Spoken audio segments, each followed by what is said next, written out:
Long before the rise of the Aztecs, across the vast span of 3,000 years, a series of remarkable civilizations flourished in what is now modern-day Mexico. Among these, one city rises above the rest, not just in size but in complexity, vision, and cultural impact. Teotihuacan.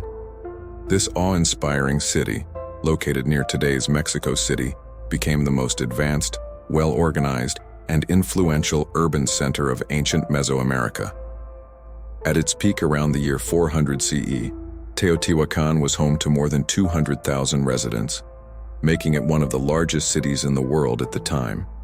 Covering over 20 square kilometers, it was a sprawling metropolis that embodied the accumulated wisdom and traditions of earlier Mesoamerican societies. But Teotihuacan was not just a city. It was a grand vision carved into stone, an architectural and cosmological blueprint for an ideal civilization. Urban design and cosmic geometry. The heart of Teotihuacan was defined by a grand avenue, the Avenue of the Dead. This wide ceremonial road stretched more than 4 kilometers from south to north and served as the city's spiritual and physical spine. At the far northern end stood the towering Pyramid of the Moon, a majestic temple that served as the visual and ritual focal point of the entire city. Walking along the avenue, one would pass through a series of carefully designed sunken plazas and ceremonial complexes that seemed to invite gathering, reflection, and reverence. But Teotihuacan was more than just a sacred path. It was a city, defined by its precision. Its streets followed a strict orthogonal layout, aligned approximately 15 degrees east of true north. Secondary roads intersected the central causeway, dividing the city into rectangular and square compounds, each containing residential complexes, workshops, temples, and open spaces. This was not a random sprawl. It was a planned utopia. A city of monumental architecture. The city's iconic structures include 2 of the largest pyramids in the Americas, the Pyramid of the Sun, located east of the Central Avenue, and the Pyramid of the Moon at its northern end.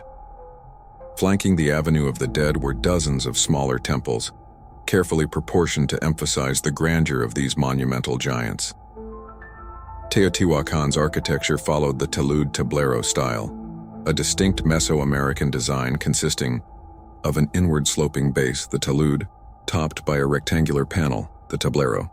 This architectural innovation likely originated in Teotihuacan and would go on to influence cultures across the region, from the Maya to the Zapotecs of Oaxaca. The citadel and the feathered serpent, while the northern precinct was reserved for spiritual ceremonies, the southern part of the city hosted a separate civic and economic center, the citadel. This massive square plaza was enclosed by raised platforms and housed 15 small pyramids.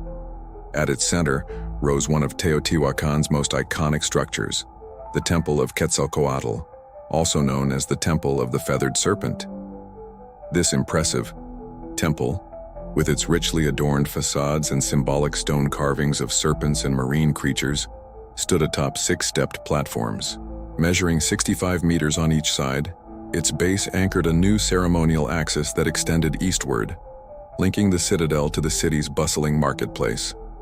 Legacy of a lost civilization, Teotihuacan's legacy extends far beyond its stone monuments. It was a city where urban planning, religious cosmology, trade, and art intersected to create one of the most extraordinary cultures of the ancient world, though much about its people remains a mystery, including their true name, language, and political system. Their vision remains carved in stone. Teotihuacan was not merely a city. It was a message from the past. A message about order, belief, power, and beauty, etched into the very earth of ancient Mexico. Although it isn't as large as the pyramids of the Sun and Moon, it is distinguished by its unique ornamentation. Each talud is decorated with the feathered body of the serpent, while on each tablero, heads of Quetzalcoatl emerge alternating with heads of Tlaloc, god of the rain. You can still see traces of color in these representations.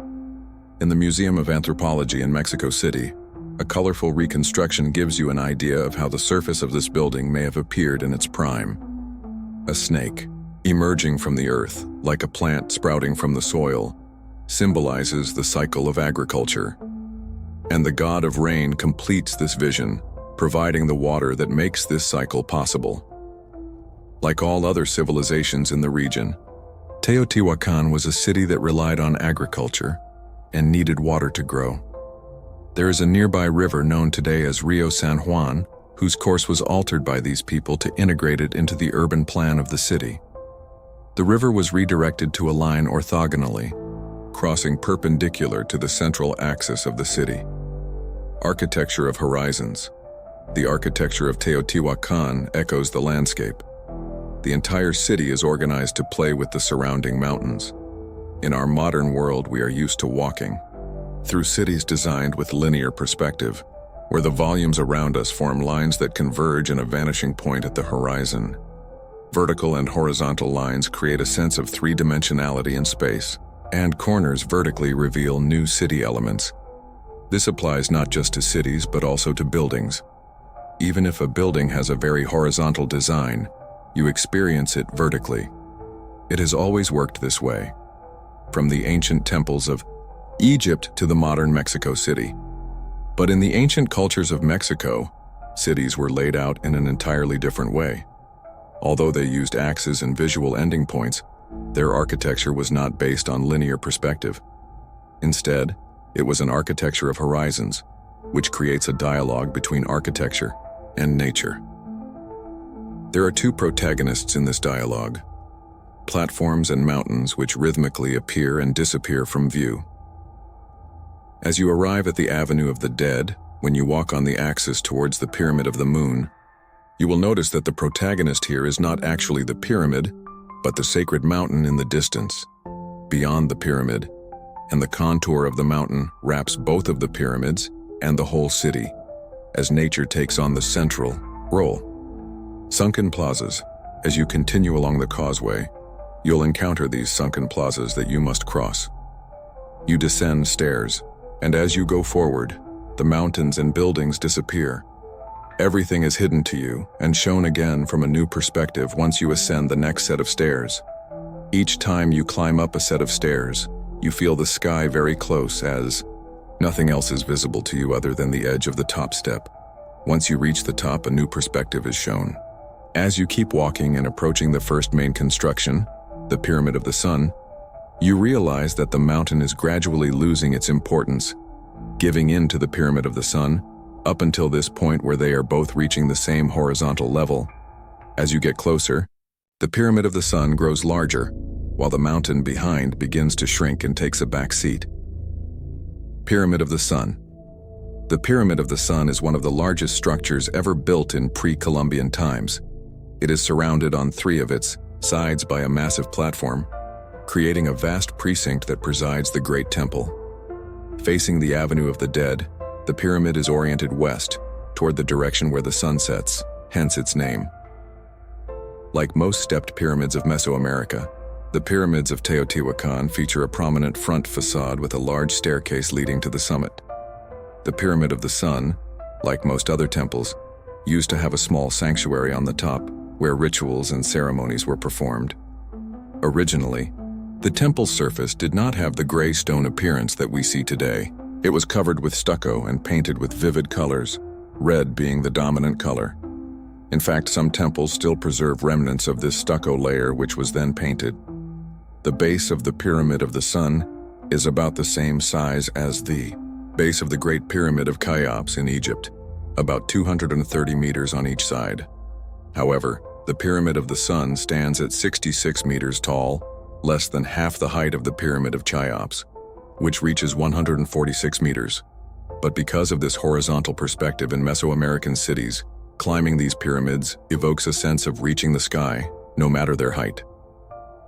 Here you can see me climbing to the top of a very small pyramid in Yucatan, and as you can see, it doesn't seem small at all as you climb it.